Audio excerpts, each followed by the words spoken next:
Hello and welcome to London. Today I'm going to be looking round some sporting statues. So come with me and we'll see what we can find. So just opposite the Bowling pub and Green Street, you've got this statue here behind me. It's the champions, the World Cup winners, England 1966. Let's have a closer look at these players. We love a plaque on this channel. It says here, the champions, England and West Ham United captain Bobby Moore, hoisted on the shoulders of his teammates, holding aloft the Jules Rimet trophy. This famous image captures England's memorable 4-2 victory over West Germany in the 1966 World Cup final at Wembley Stadium. England's goals were scored by West Ham United's Martin Peters and Geoff Hurst, whose hat-trick made him a footballing legend. It was a defining moment for both England and West Ham United. This sculpture is by Philip Jackson, unveiled by the Duke of York in April 2003. And here it is. What a wonderful statue. What a great reminder of the sporting history and the sporting heritage that these players brought to our country. Martin Peters, Geoff Hurst, Captain Bobby Moore and Ray Wilson, the champions. What a great statue this is. Let's have a look at the names at the bottom of the statue for those who played. You've got Alan Ball, Nobby Stiles, Bobby Charlton, George Cohen, Roger Hunt, Gordon Banks the goalkeeper, Jack Charlton, Alf Ramsey the manager, Martin Peters, Geoff Hurst, Captain Bobby Moore and Ray Wilson. And here's the back of the statue. You can see those iconic shirts with their shirt numbers, holding aloft the Jules Rimet trophy, the World Cup 1966.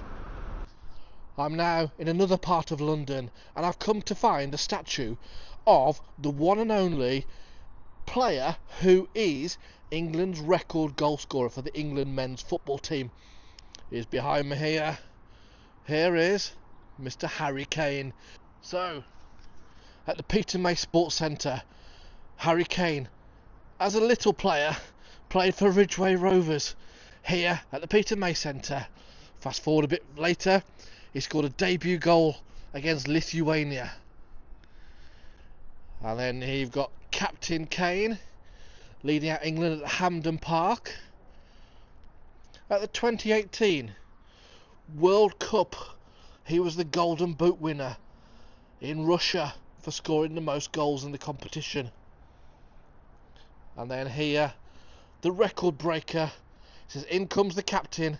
Kane doubles England's lead against Wembley against Germany by scoring his 54th goal for England.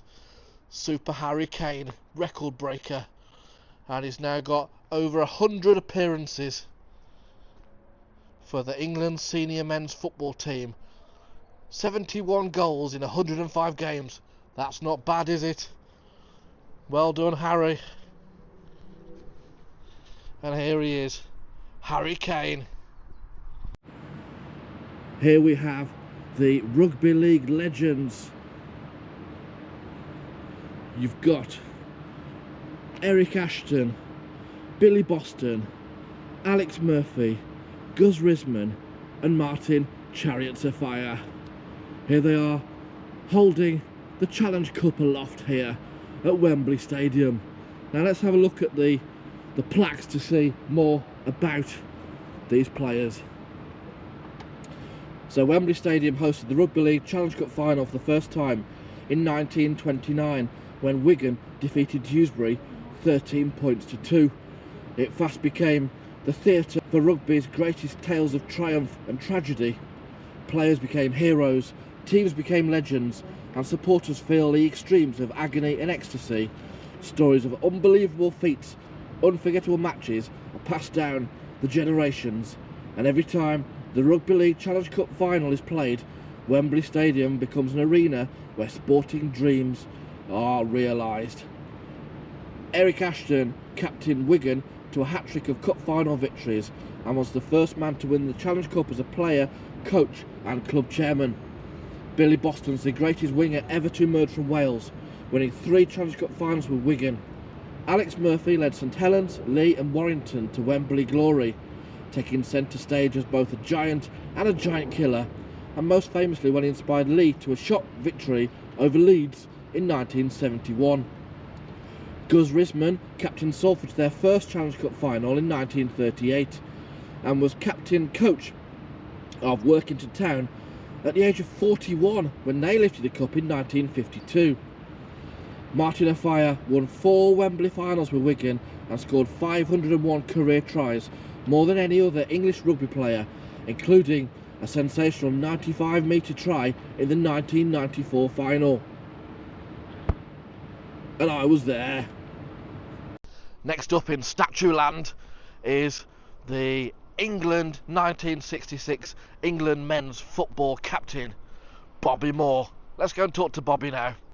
As a person growing up after the World Cup in 1966, I was born in 75. There's so many iconic images of that team. The greatness that is bestowed on these players because of the achievement they had of winning the World Cup. I think nowadays, if England won the men's World Cup, I don't think they'd have the same glory thrust upon them as these players did here.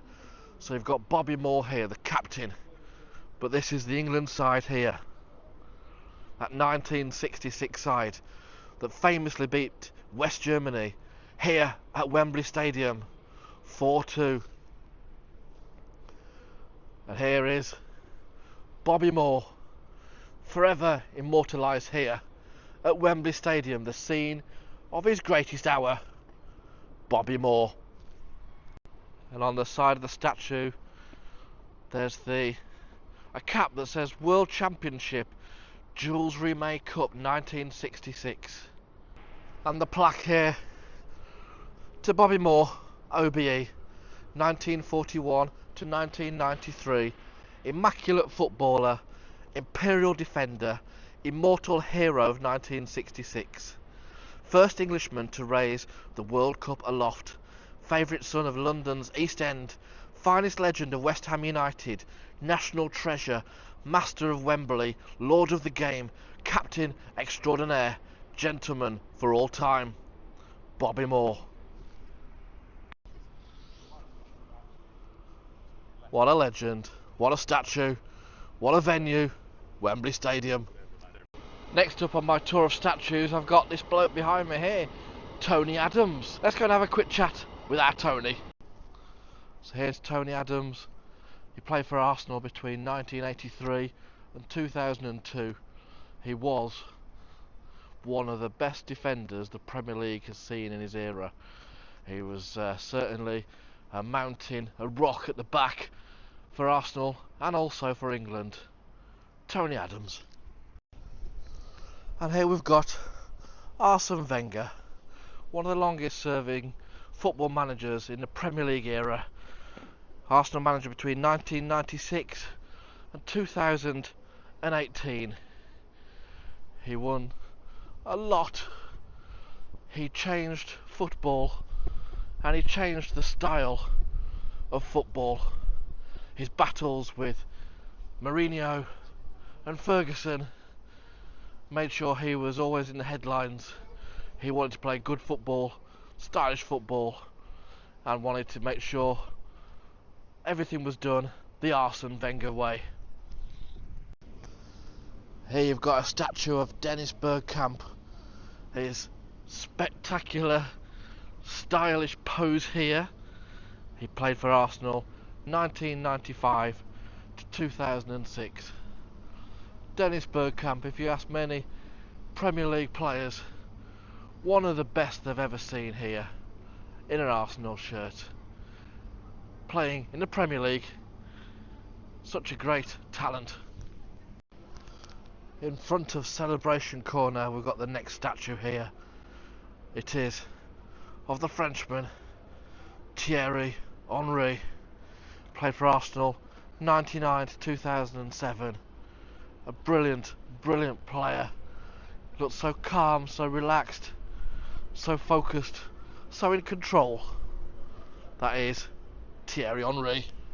Now I'm outside the Cherry Red Record Stadium, home of AFC Wimbledon, here at Plough Lane. But why am I here? We've got a statue to have a look at. Let's have a look now. This double statue is of Roy Law, who led the Dons to Wembley victory in the 1963 FA Amateurs Vase World Cup. There's Roy there, and on the other side it's the other Dons captain who led them to victory in 1988 with goalkeeper Dave Beasant from 1988, holding aloft the FA Cup there. Well done, Dave. I'm now in Wimbledon at the All English Tennis Club, centre court there, and we have another statue for us to have a look at. Let's go and explore who's here. Here we have the statue of Fred Perry, the Wimbledon champion in the 30s, 1934, 1935 and 1936. Fred Perry, a true English tennis champion. So that completes my tour of sporting statues in London. Hope you enjoyed watching everything here on Rich Lord Travels. If you like what you see, click subscribe, and also maybe follow my vlog channel, the Rich Lord Vlog. Details are in the description. So thanks for watching. See you all soon. Bye bye for now.